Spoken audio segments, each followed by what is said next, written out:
Olá, você está assistindo o canal Noticioso. Se inscreva no nosso canal.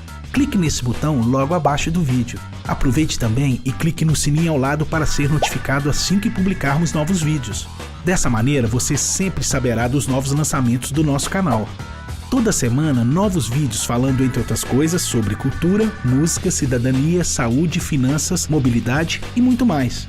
Não se esqueça, se inscreva no nosso canal. Grande abraço! Fala, massa atleticana! Pra quem não me conhece, meu nome é Henrique Vilar e hoje eu tô estreando aqui no canal O Noticioso um programa do meu canal, do canal Eu Acredito. E não pense que eu tô sozinho aqui não, porque hoje eu tô aqui com o meu sábio comentarista, o Thiago Araújo. Obrigado pelas palavras, né? Mais uma vez, prazer estar nesse primeiro programa, né? Aqui no canal do Noticioso. Obrigado pelo convite. E hoje a gente vai pincelar aqui, falar na verdade, sobre vários assuntos aí, né? Um deles vai ser a estreia do Atlético aí na Libertadores, sobre tudo que rolou no jogo de ontem, no empate de ontem. Vamos falar também, dar uma pincelada aí em como que está sendo o trabalho do Oliver Cup. O que a torcida, o que a gente está esperando, o que a gente está achando aí de fato desse trabalho do Oliver Cup e vários outros assuntos aí também, como a titularidade, por exemplo, do Patrick. Vamos falar um pouquinho também aí do sistema defensivo do Atlético, de qual que é a função do Elias nesse setor defensivo, e não só do Elias, mas de todos os jogadores, e falar também aí do nosso grande centroavante, o matador Ricardo Oliveira, que está matando a pau nesse ano de 2019, né, Thiagão? É verdade, o Ricardo Oliveira tem sido bastante questionado, até com os números dele, mas muita gente tem falado que ele tem perdido muitos gols, só que eu acho, na minha opinião, que o aproveitamento dele é excelente e os números dele comprovam isso, né? Então eu acho que a torcida tem que ter um pouquinho mais de paciência com o Ricardo Oliveira, mesmo porque ele devolve isso em números. Essa é a minha opinião, né, Henrique?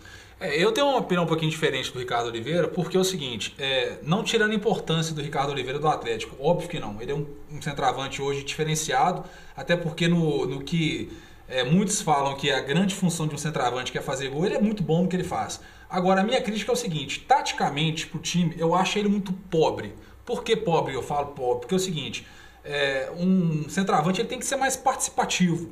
Tanto ali fazendo um pivô, tanto ali sendo um jogador ali fazendo uma tabela, algo que ele fez ontem na partida. Ontem ele buscou, né? O que você fala é que ele deveria participar mais e buscar jogadas. E ele fica, às vezes, muito sobre os passes do Casares, do Fábio Santos, esperando a bola chegar no pé dele. É isso que você quer falar, né? Exatamente. Porque acontece o seguinte, o Ricardo Oliveira, ele faz gols, mas eu até brinco que são gols fáceis na maioria das vezes. Não são todos, mas são gols fáceis. Ontem ele fez um gol difícil, aquele cruzamento do Bolt, ele abaixou para cabecear, teve que se posicionar muito bem para cabecear. Mas mesmo assim ele subiu sozinho. Se for para ele disputar a bola com outro zagueiro, ou se ele tiver que disputar um espaço com o zagueiro, ele não faz. Ele simplesmente fica esperando a bola sobrar para ele, como foi naquele gol que o Luan rolou a bola para ele, aquele jogo que ele fez 3 gols. Você vê que os 3 gols foram bolas assim que foram de oportunismo mesmo. E da qualidade dos nossos meio-atacantes, né? Exatamente. Então a gente tem. E do nosso lateral, o Fábio Santos também, que ontem deu um passe maravilhoso para ele, e o Casares também, né? Mas o Ricardo Oliveira, na verdade, o que, na minha opinião, o que é bastante complicado no time do Atlético é que ele não tem sombra.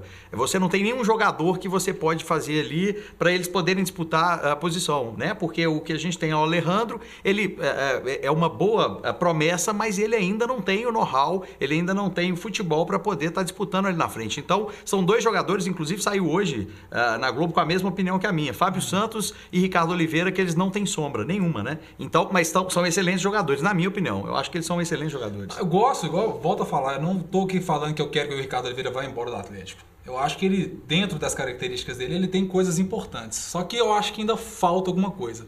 E talvez até o Levi irei tentar, talvez, um esquema tático diferente. Um falso 9, quem sabe? Pra gente jogar fora de casa.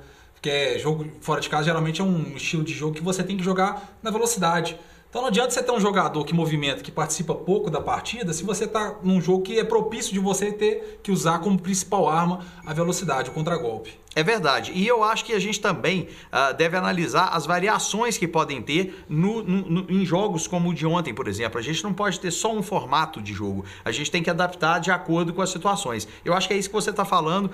Fazendo isso, você tem como fazer algumas surpresas para o time, né? Para o time que está jogando contra, e você ter essas variações para a gente poder ter êxito nos jogos e mudar a tática no meio do jogo. Eu acho que isso é muito importante, né? Exatamente. E aí vem a nossa fé no trabalho do Oliver Cup. Aí já falando do Leverkusen, vamos dar uma pincelada então no trabalho do Leverkusen Vamos lá. até hoje? Porque assim, não me vangloriando e falando que eu sei de alguma coisa, que eu sou melhor do que alguém, mas na verdade, ano passado eu fiz um vídeo do Fora Largue, que foi na derrota contra o Flamengo. E nesse vídeo eu falei o seguinte, falei assim, é importantíssimo o presidente mandar o Thiago Largue embora agora e trazer um treinador de respaldo. Por quê? Principalmente na época que eu estava falando do Leverkusen. Por quê? Porque se você traz o Leverkusen no final do campeonato, ele ia chegar sem conhecer o elenco do Atlético. Então ele ia iniciar a temporada conhecendo os jogadores, tentando dar padrão tático para o time. E é o que a gente está vendo de diferente. O Atlético de 2019 ele começou diferente de várias outras temporadas, né, que a gente estava conversando até um pouco antes de gravar o vídeo. O Atlético hoje ele inicia o ano com um padrão tático. O Atlético hoje tem uma característica de jogo, já tem um DNA do Leverkusen. Ainda não é aquele time brilhante do Leverkusen. Eu acho que o time ainda tem grande espaço para crescimento. Mas a verdade é o seguinte, o trabalho feito pelo Leverkusen, a gente já consegue mensurar o trabalho do Leverkusen. Você vê a cara do Levi no time de hoje. Eu acho que eu estava conversando com o meu sogro, um abraço para ele, o Paulo, grande atleticano, corneteiro, mas grande atleticano. Estava falando com ele sobre... Chita. Ele é aquele torcedor chita. Mas ele é atleticano como todos nós, né?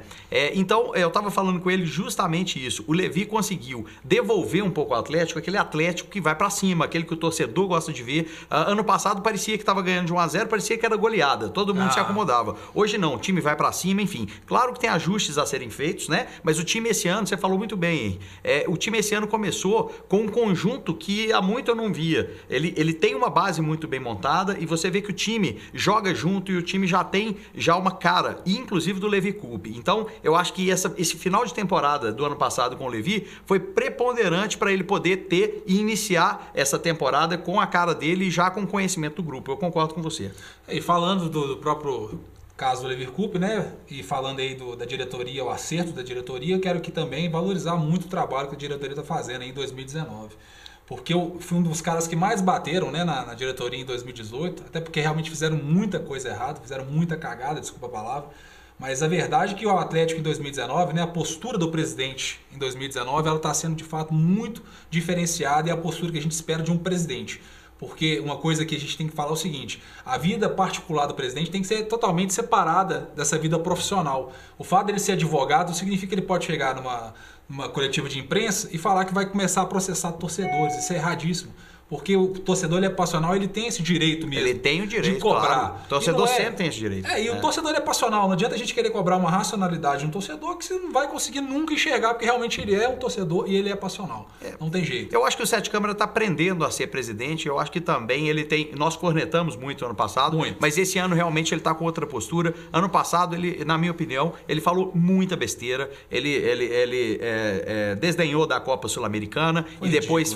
aquilo ali realmente não é o postura de um presidente. Ridículo. Eu acho que ele teve uma opinião pessoal, mas ele tem que lembrar que toda vez que ele tiver uma coletiva, ele está falando pelo Atlético Mineiro. Então ele tem que ter um discurso de presidente de uma instituição. Então ele não pode falar como advogado, você falou muito bem. E processar torcedor, pelo amor de Deus, não tem nem o que falar, né? É absurdo, isso aí é um absurdo completo, né? Gente, vocês estão vendo uma coisa pitando, é porque a Libertadores começou, eu já estou fazendo aqui meu tratamento de pressão, então vocês não reparam não que aqui é só para cardíaco, né? Torcedor do Galo é só com exame de pressão mesmo, né? Quando você precisar ficar calado, você me fala, viu, Thiago? Não, beleza. Eu vou ficar estático. Ele tem que ficar estático sem falar. Isso aí, beleza. Começou o ano do Atlético, a gente tem que medir a pressão, senão a gente não aguenta. Aí apitou, eu falo aqui, tá? Mas esse ano, então, só finalizando, o Sete Câmara realmente ele tá com uma postura muito mais comedida, ele tá mais centrado.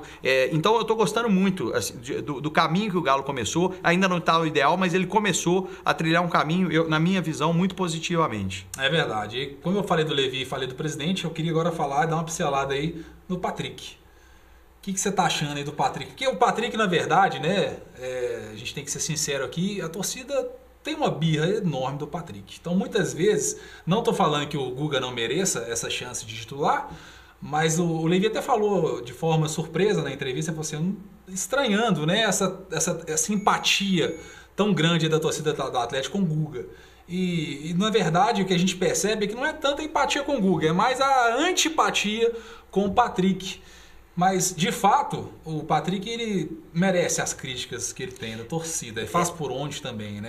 Exatamente. Assim, eu sou de uma opinião não tão xiita, né? Eu acho que, assim, o Patrick... Eu gosto muito de jogadores aplicados, jogadores, né, com raça. O Patrick, às vezes, falta uma qualidade, mas ele tem de sobra o que muitos jogadores não têm, que é a raça, que realmente ele coloca ali... A entrega dele é impressionante. Só que, realmente, as jogadas dele, e às vezes ele não está em sintonia com o resto do grupo. Então eu diria que é 50-50, viu, na torcida do Atlético. 50% amam o Patrick e 50% odeiam. Então isso que você falou do Guga é verdade. Como tem uma carência do lado direito, nós não temos um jogador do nível do Fábio Santos na ponta direita, né, na lateral direita. O Fábio Santos, ele preenche bem a lateral esquerda e a gente falta uma referência ali na lateral direita. Então como o Patrick não preenche tão bem, quando chega um jogador que apoia bem no ataque, que cruza bem, todo mundo já cai e fala, nossa, esse aí é a nossa salvação. Mas o Guga mereceu a chance. Eu acho que o Levir ontem, ele deveria ter começado com o Patrick sim, mas no segundo tempo dado a chance para o Guga, mesmo porque o Guga começou bem e tem mostrado que tem qualidade para estar ali atuando na lateral direita. Pelo menos a torcida sim viu, né? Aí você falou do Fábio Santos, né? Tem muito torcedor aí cornetando o Fábio Santos. Muito. Só que a verdade é o seguinte, o Fábio Santos, ele é campeão da Libertadores, ele é um cara que tem uma bagagem assim absurda, né? Ô Henry, eu vou te falar mais. Na minha opinião, um dos jogadores mais estáveis do time do Atlético Mineiro chama-se Fábio Santos. Eu acho que ele tem uma regularidade acima de qualquer outro jogador do Atlético. Eu também acho. Eu realmente acho o trabalho dele inquestionável. Eu só fico muito receoso com a falta de um substituto ou de uma sombra ali para a lateral esquerda, porque realmente faz falta um jogador fazendo ali aquela competição saudável dentro do grupo, né? É a única coisa que eu acho, mas o Fábio Santos, para mim, é o mais regular do Atlético Mineiro. E ontem, inclusive, os 2 gols do Atlético ele teve participação negativa, né? Nos 2 gols do Atlético ontem, mas é o que eu falo. Se o jogador tá ali, ele erra mesmo. Isso aí não dá pra gente crucificar e falar que o cara simplesmente agora não presta pro Atlético. É óbvio, a gente precisava de contratações. Mas a gente precisa também analisar também a questão financeira do Atlético. E no jogo que o Fábio Santos não jogou, entrou o Carlos César pela esquerda e honestamente não decepcionou, é a minha opinião. Né? Não foi um grande jogador, mas não decepcionou. Fez até aquela jogada bonita do Bonita, Bolt, exatamente. Né? Que ele cortou o cara, que ele quase quebrou a coluna do zagueiro adversário. Mas assim, a gente tem que pensar o seguinte, não temos hoje condição de investir num elenco no porte, do mesmo porte Flamengo, Palmeiras o nosso próprio rival que tá investindo alto. Não tem dinheiro não, mas tá investindo.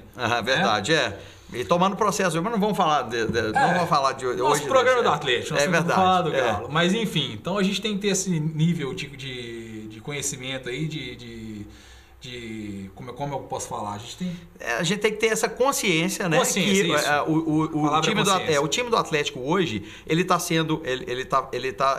zelando pela prudência, tá sendo um clube que tá ponderando as contratações, tem uma boa base. O próprio caso do Tardelli é prova disso, né? É um ídolo da torcida, só que pela pedida, né, dele, que tá muito alta, o time tá realmente sendo bastante sensato em ver a melhor hora, ou se tiver um investidor, vai trazer o Tardelli. Que eu acho que seria uma excelente contratação, mas não pra gente também ficar sem dormir aí, porque não vai ter dinheiro para pagar o salário do jogador, né?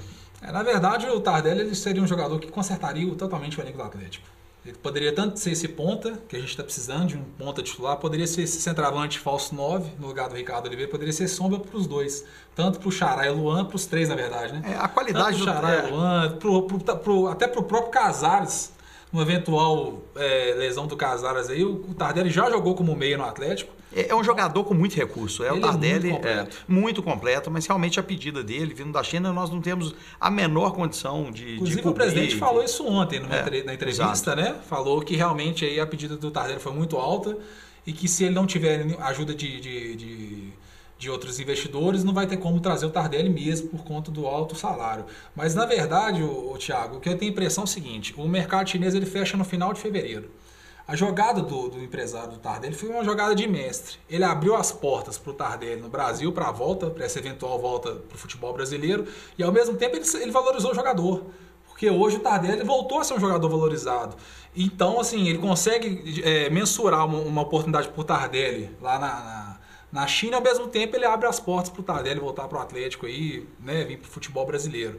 Então eu acho que o Tardelli a gente vai ter uma resposta definitiva realmente dele no final de fevereiro aí, com o final, com o fechamento da janela chinesa. Todos esperam, né? Todo mundo gosta muito do Tardelli, a gente tem excelentes recordações e esperamos que isso desenrole aí a favor do Galo, né? Com certeza. Verdade. Vamos fazer o seguinte, então, para ficar legal, vamos dar uma pincelada e dar uma olhada nos melhores momentos do jogo de ontem? O jogo de ontem teve muita jogada tem um outro legal. assunto que eu quero falar também, mas é importante a gente estar olhando os lances de ontem até para mostrar, né, de forma mais didática o porquê que a gente está falando desse aspecto, desse sistema aí, do nosso sistema defensivo. Bora lá, bacana, então? vamos lá. Vamos lá então, ó. Começando aí os melhores momentos, a gente já começa aí com aquele passe espetacular do Ricardo Oliveira pro Xará, que é o que eu venho falando, né? Ontem ele jogou muita bola, o Ricardo Oliveira. Eu quero destacar também o Thiara, como que ele é importante na parte tática do Atlético, né? Toda vez que ele pressiona o time no campo defensivo. Então ele tem uma importância muito grande na parte tática, né? Esse é um dos primeiros gols que o Ricardo Oliveira perdeu, né? Foi uma assistência do Fábio Foi uma Santos, assistência né? fantástica, que foi quase um replay do primeiro gol do Atlético, né? Exatamente. Que nesse caso aí foi o Fábio Santos, no caso do gol já foi o Casares que deu assistência. Agora, o que a gente tem que destacar ontem também é a atuação do goleiro do Danúbio. Impressionante esse goleiro. Embora tenha tomado esse gol agora, né? O gol replay, né? Da jogada que ele perdeu. Mas eu acho que foi um dos melhores em campo ontem, foi o goleiro do Danúbio. Porque realmente ele fechou o gol, né, o Henry? Ele pegou muito, né? Pegou muito. O próprio Levir ontem falou que não tem condição, tanto que esse goleiro pegou. Agora, um gol de oportunismo e também de muita qualidade do passe do Fábio Santos, né? Olha a cabeçada, mais uma assistência do Fábio Santos, que a gente estava falando aqui Cara, ontem. olha as Ele errou nos defesas, gols, é mas impressionante. Olha as defesas. E é esse lance aí específico que eu quero mostrar para vocês. Olha para vocês. Você falou ontem, né? Você falou comigo, né? Que você achou a falha de marcação do Elias, né? Vou dar uma parada aqui agora no vídeo. Pode manter congelado a imagem aí, pode manter congelado.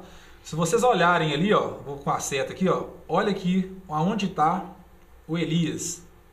A setinha está em cima do Elias aí, ó. E aqui está o jogador que o Elias passou por ele, estar né? marcando, Que né? passou por ele igual um foguete. Vou dar mais um playzinho aqui, ó. O Elias está correndo junto com ele, do lado dele, dando um trotezinho. E olhando o cara participar da jogada. Ele não conseguiu antecipar o jogador. O cara corre, ele continuou andando, dando trote. Exato. O cara acelerou e continuou dando trote, olhando a jogada. O jogador dominou a bola. O Hever tentou cobrir, né? O Elias aqui veio no jogador que estava com a bola e deixou o jogador dele desmarcado. O jogador tocou a bola no jogador do Hever e ele só teve fez o gol, a dificuldade o trabalho de empurrar a bola para dentro dos barbantes. Então a gente vê como que um único jogador que não está atento ao setor defensivo, tanto que ele compromete todo o setor defensivo do time. Com certeza. E a gente viu claramente nessa deficiência, né? Mais uma defesa do goleiro. É impressionante esse goleiro. Então a gente não pode também falar que o Ricardo Oliveira perdeu tantos gols. Eu acho que foi mais mérito do goleiro do que falha do Ricardo Oliveira. Foi impressionante. Esse goleiro ontem foi impressionante. Espetacular. Espetacular. Mais uma jogada do time do Danúbio. E o time do Danúbio, olha que a defesa do... O Vitor foi uma defesa, né, milagrosa, né? E eu ouvi gente criticando o Vitor ontem. Muita gente criticou. Impressionante. Mas realmente ele falhou, acho que no segundo gol. Eu acho que ele deveria ter saído do gol. Ele comete algumas falhas, às vezes, de posicionamento, mas ele realmente ainda é um goleiro que atua em alto nível, né? E o golaço do Ricardo Oliveira, né? Mais um belo cruzamento aí. Mais um belo cruzamento. E mérito dele, ele não cabeceou, ele cabeceou consciente, né, Henrique? Cabeceou completamente consciente. Não, pra mim ontem foi uma das melhores partidas aí do Ricardo Oliveira, se não a melhor. Os números, o gol foi imediatamente depois, né? Eu achei nesse gol, Henry, que o Vitor falhou. Eu acho que o Vitor, numa bola dessa, ele teria que sair do gol. Eu acho que ele ficou muito na pequena área e eu acho que dava pra ele ter saído. E muita gente criticou o Hever nessa bola, porque dizem que ele não subiu. Vou até devagarzinho aqui, ó. Olha o Hever, ele preparou pra subir na bola. Ó, a bola passou, parece que ele perdeu o tempo. E não conseguiu alcançar. Não conseguiu subir. A bola estava pro Fábio Santos, que ficou também ali meio perdido, sem saber o que vinha. E aí veio o atacante por trás de todo mundo e ganhou a bola no alto aí, empatando a partida pro time do Danúbio. Mas ressaltando também, gente, que partida de Libertadores não é também fácil. Eu acho que o Atlético fez um bom jogo. Esse recuo de bola, né? Bizarro, né? Foi um erro crasso, né? É absurdo. Como é que pode um futebol profissional você ver uma coisa dessa, né? Exato. Eu confesso, Thiago, que eu nunca vi isso acontecer no futebol. Foi na Libertadores, eu também não lembro, né? Acabou. Da última vez de ter visto, né? Realmente eu não vi. Eu nunca vi. Impressionante. De verdade. Absurdo, assim. Então, falando da partida de ontem, né? Eu falei do caso do Elias. Realmente me preocupa muito. A gente tem um jogador aí no time titular, principalmente, um jogador aí crucial, né, com a experiência do Elias, e realmente aí comprometendo todo um setor defensivo. É verdade. E aí eu venho até talvez em defesa do Levi Coupe, na questão do Patrick, porque muitas vezes um treinador ele prioriza um jogador com mais característica defensiva por conta desse tipo de situação. A gente viu muito isso aí na Libertadores de 2013, quando o Cuca ele tirou na época o Júnior César, que estava jogando muita bola no Atlético, e colocou o Richarlison como lateral esquerdo. Só que na verdade o Richarlison não jogava como lateral esquerdo, ele jogava praticamente como um terceiro zagueiro. Ele jogava ali dando essa contenção. E vale ressaltar que a gente tinha naquela época como volantes o Pierre e o Leandro Donizete. Ou seja, que eram dois monstros. Unanimidade na torcida do Atlético. Dois monstros mordedores. Então, assim, se o Cuca naquela época, com aquele time, né, com aqueles jogadores, ainda priorizou o setor defensivo, imagina hoje o Levi com um Elias que não marca ninguém. Puxa vida. Verdade. Tem que ser revista, tem que ter muito cuidado nesse setor, que é um setor crucial, né? É o calcanhar de Aquiles, né, do time do Atlético. Então a gente precisa realmente ter mais atenção nesse setor defensivo. E aí vem a pergunta, né? Será que isso é por conta daquela confusão do pai do Elias e do Elias? Essa é uma questão importante, né, da gente conversar, porque a gente teve a exposição do atleta, né, através daquele problema com o pai. O pai fez declarações à imprensa, depois o Elias veio falando que realmente estava tendo problema com a diretoria e ele ainda continua jogando, mas ele continua jogando em alto nível, na minha opinião. Eu acho que ele está sendo bem profissional, ele consegue cumprir bem a função dele, mas até que ponto isso influencia no desempenho do jogador, né? Então isso é uma coisa também que a gente tem que, por isso que você falou bem, sair em defesa do Levi, porque o Levi tem vários problemas ali para administrar, esse é um deles, né? Então acredito que o Galo tem que ter prioridade na solução desse tipo de problema. Eu até sugeri ontem no canal, eu acredito, o pós-jogo que eu fiz, o Atlético aí talvez ir lá no Corinthians, estavam querendo o Romero, né? O jogador do Corinthians lá que tem mais 6 meses de contrato, poderia liberar talvez o Elias nessa troca aí por esse tempo de contrato e já trazer o Romero. Uma vez que nosso setor ali de volantes é o melhor setor do time hoje. Verdade. A gente tem o Blanco voltando, a gente tem o Jair, que é uma bela promessa. Verdade. Nós temos excelentes jogadores ali na posição. E voltando de lesão, o Blanco, que estava voando quando teve a lesão, acredito eu que seria uma excelente aquisição aí do grupo quando ele voltar. Então a gente realmente tem um setor ali muito rico. Eu acho que o Galo promete esse ano. Tem muita coisa boa vindo aí. Exatamente. Então assim, tem mais alguma coisa pra gente falar? Não, gostei. Eu acho que o início de temporada do Atlético está sendo positivo. Claro que a gente tem ainda muitos ajustes, mas eu acho que a gente tem boas peças. O Levi está colocando a cara dele no time e eu acho que a diretoria mudou a postura, o que tem sido bastante positivo. O que a gente precisa se preocupar numa temporada muito complicada, com muitos jogos, é com peças de reposição e também com sombras para posições estratégicas do time. Então eu acho que é muito importante nós revermos algumas posições e reforçar o elenco enquanto a gente tem a oportunidade de fazê-lo. E para a gente finalizar o programa, né, eu queria abordar o último assunto aqui, eu queria falar um pouquinho do Casares, da importância do Casares aí. Você falou bem, a gente conversando mais cedo, da importância do Levi no desempenho do Casares. Com o Largue, a gente não viu o futebol dele, a gente não sabe também como que o Largue lidava com essa questão do Casares, que a gente sabe que é um craque, é um talento, só que realmente ele é novo, ele é um menino de 20 e poucos anos, acho que 20 ou 21, saiu de um país, veio para cá, quer dizer, com uma grande torcida, ele ficou, na era Largue, muito apagado. E eu não sei o que o Levi fez. Ele tem esse poder do vestiário, né? Ele chega, conversa com o jogador, ele traz a segurança que o jogador precisa. E o Casares, na era Levi Coupe, ele é outro jogador. Você vê o tanto que ele produz e o tanto que ele é importante para o nosso time, né? Muita gente está associando esse fato do Casares ao fato do filho, né? Dele ter tido filho, dele ser pai. Não que isso não seja importante, mas na verdade o que eu associo realmente mais ao Levi mesmo, por duas coisas. Uma, porque o Levi, quando ele chegou, ele falou, né? Ele deu uma entrevista falando que ele foi no quarto do Casares. Falou, Casares, eu sei que você está num país que não é o seu, eu sei que você está num país que você não conhece ninguém, que você está se sentindo sozinho. Então, assim, o Levi, ele abraçou de fato o Casares. Ele falou assim, olha, eu tô com você, vou te ajudar e tudo, o que você precisar, conto com você e tudo. Então, assim, ele deu para ele esse apoio, esse respaldo para ele trabalhar. Será que se ele fizesse isso com o Patrick, dava resultado? Acho que não, né? Mas tadinho, o Patrick é um excelente jogador, mas o Casares é um craque. Então acho que o técnico também sabe ter essa leitura, né, Henry? E outra coisa aqui também que a gente tem que ressaltar é o seguinte, o Casares ele voltou a jogar como meia. Ano passado foi uma crítica que eu vim falando, quem me conhece sabe, eu falo isso há 3 anos, desde que o Casares está no Atlético, é essa coisa de colocar o Casares para jogar como ponta. Toda vez desde que ele chegou no Atlético, ele nunca conseguiu jogar como meia, porque primeiro ele jogava com o Robinho e com o Fred, sim, e o Robinho não conseguia fazer o corredor.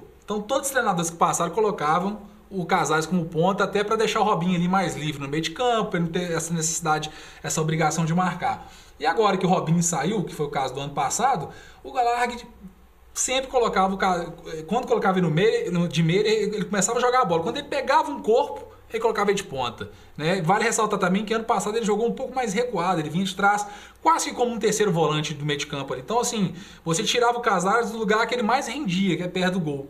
Tanto é que se você for ver os números do Casares, hoje ele é o jogador que tem mais assistência no Brasil. É verdade, ele tá mais confortável, né? Ele tá bem mais confortável como ele tá jogando hoje, né? Então, olhando os números do Casares, ele já é hoje, em 2019, o melhor meia do Brasil. Então a gente tem que valorizar isso e valorizar muito o Leverkusen, porque realmente a diferença de você ter um treinador de verdade é essa. Porque ele sabe o que ele precisa fazer. E sim, essa coisa do vestiário ela é extremamente importante. Principalmente porque confiança é tudo na vida, né? Principalmente no futebol. E num jogador com a qualidade do Casares, que ele sabe que tem como extrair, né? Então você não pode tirar a lei de pedra, mas o Casares a gente sabe que tem bola, é um craque indiscutível. Bom, é isso aí. Então, pra gente não se alongar muito aqui no vídeo, né? O nosso horário já tá estourando aqui. Queria primeiramente agradecer a todos vocês. Já vou pedir aqui de antemão, se você tá no canal que caiu de paraquedas, se você veio através do canal, eu acredito. Se você viu esse vídeo na internet aí, caiu aqui, enfim... Se você tá aí assistindo esse vídeo até agora, aproveita e já curte esse vídeo e não perca o tempo também e se inscreva no canal aí, acionando esse sino de notificações aí para você ficar por dentro de todo o conteúdo que a gente lançar aqui no Noticioso. Vale a pena lembrar que a gente vai estar aqui semanalmente. Semanalmente, né, fazendo esse programa. A princípio aí toda quarta-feira. Ah, maravilha. Então assim, espero que vocês estejam sempre aqui com a gente acompanhando. E vale ressaltar também que o canal Noticioso, ele é um canal não só de esporte, ele aborda vários outros... assuntos, né? Vários outros... Muito conteúdo legal. Vários outros conteúdos, exatamente. Vale a pena dar uma passeada aí no conteúdo. Vale muito a pena, porque tá legal demais o canal. E também, se você me conhece, se você não é inscrito também no meu canal, eu acredito, vai lá no canal, eu acredito também, se inscreva no canal lá, porque tá legal demais. Eu tô lá, tô aqui e também tô lá na Web Rádio Galo, beleza? Então, no mais, eu queria agradecer a todos vocês por estarem aqui. Quero agradecer o Thiago. Obrigado, eu que agradeço. Um prazer estar aqui. O Thiago é um grande comentarista fixo. Isso aí, ó. Nosso programa. Fixo e ó, medindo a pressão, porque assistindo o Galo, como diz o Calil, essa desgraça desse time que tira o nosso sono todo dia, né? Acaba com a nossa semana, né? Mas nós estamos aí. Ou não, né? Ou não. Ficou dando muita alegria. Queria também mandar um abraço pro Vitor Villaforte, que infelizmente não pôde estar aqui hoje, teve alguns problemas. Ele também vai ser um dos comentaristas fixos aqui do canal. E o Walter também vai estar sempre participando aqui com a gente. Beleza? Então, no mais, um grande abraço para vocês. Até a próxima. Aqui, ó. Tchau. Fui. Olá. Você está assistindo o canal Noticioso. Se inscreva no nosso canal. Clique nesse botão logo abaixo do vídeo. Aproveite também e clique no sininho ao lado para ser notificado assim que publicarmos novos vídeos. Dessa maneira, você sempre saberá dos novos lançamentos do nosso canal. Toda semana, novos vídeos falando, entre outras coisas, sobre cultura, música, cidadania, saúde, finanças, mobilidade e muito mais. Não se esqueça, se inscreva no nosso canal. Grande abraço!